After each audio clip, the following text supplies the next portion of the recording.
नांदणी येथे श्री नागम्मा देवीची यात्रा उत्साहपूर्ण वातावरणात संपन्न।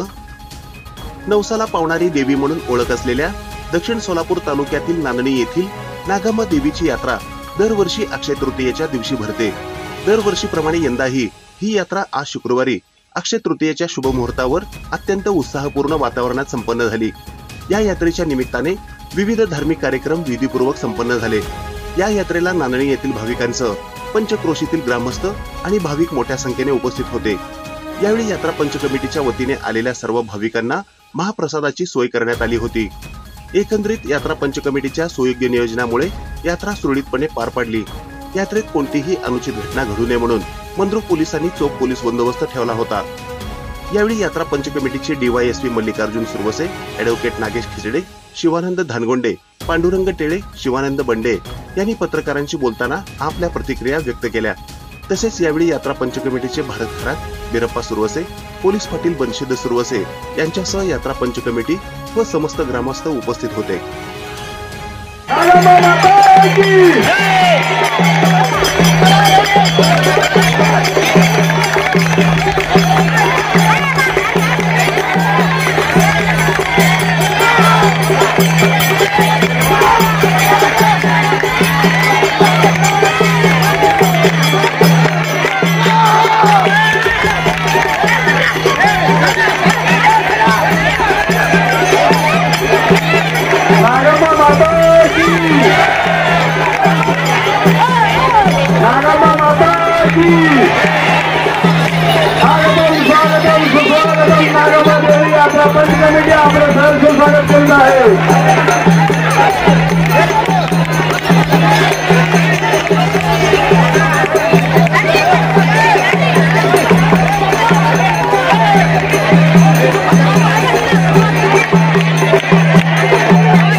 नमस्कार।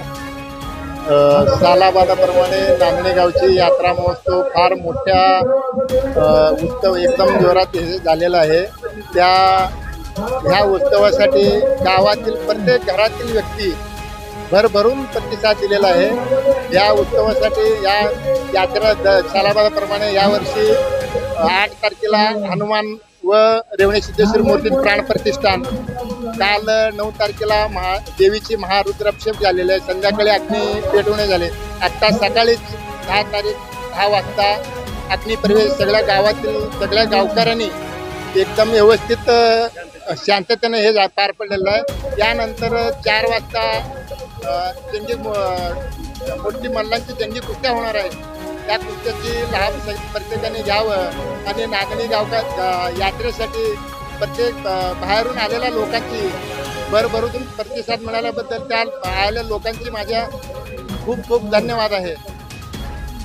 दक्षिण सोलापूर तालुक्यातील नांदणी गावचे ग्रामदैवत श्री नागम्मा देवीची यात्रा मोठ्या उत्साहाने साजरा होत आहे। यावेळेस 1 दिवस वाढवण्यात आला। त्यामध्ये रेवणी सिद्धेश्वर महाराजांचा प्राणप्रतिष्ठापना, श्री हनुमान मंदिराचा जीर्णोद्धार प्राणप्रतिष्ठाना आणि त्यानंतर नेहमीप्रमाणे जलाभिषेक, कुंभ, अग्नी पेटवणे आणि आज अग्निप्रवेश असा मोठ्या जल्लोषामध्ये पूर्ण नांदणी आणि दक्षिण सोलापूर तालुक्यातील नांदणी गावच्या आजूबाजूच्या पंचक्रोशीतील अनेक हजारो दैवत म्हणजे देवीच्या भक्तांनी येऊन मोठा प्रतिसाद दिलेला आहे। तुम्ही आलात, धन्यवाद। सालाबादाप्रमाणे नागम्मा देवीची यात्रा शांततेत पार पडलेली आहे। सर्व जनतेचा आजूबाजूच्या खेड्यातून सर्व लोकांचा मोठा ओघ असतो। भविष्यामध्ये एक मोठं तीर्थक्षेत्र करायचा नियोजन आहे। त्यावेळेस सरपंच साहेबांनी, सदस्यांनी, सर्व नागरिकांनी खूप मोठं योगदान देऊन शांततेने चांगले पार पडण्यामध्ये, नियोजनबद्ध पार पडण्यामध्ये खूप मोठं योगदान दिलेलं आहे। असेच नागम्मा देवीचे आशीर्वाद राहावेत ही माझी विनंती आहे। एवढे बोलून मी संपतो। ही बातमी संकलित केली आहे संपादक गुरुदादा गायकवाड यांनी। ताज्या घडामोडी पाहण्यासाठी आजच महाराष्ट्र सुखदेव न्यूज या यूट्यूब चॅनलला लाईक आणि सबस्क्राईब करा। ताज्या घडामोडी पाहण्यासाठी आजच महाराष्ट्र सुखदेव न्यूज या यूट्यूब चॅनलला लाईक आणि सबस्क्राईब करा।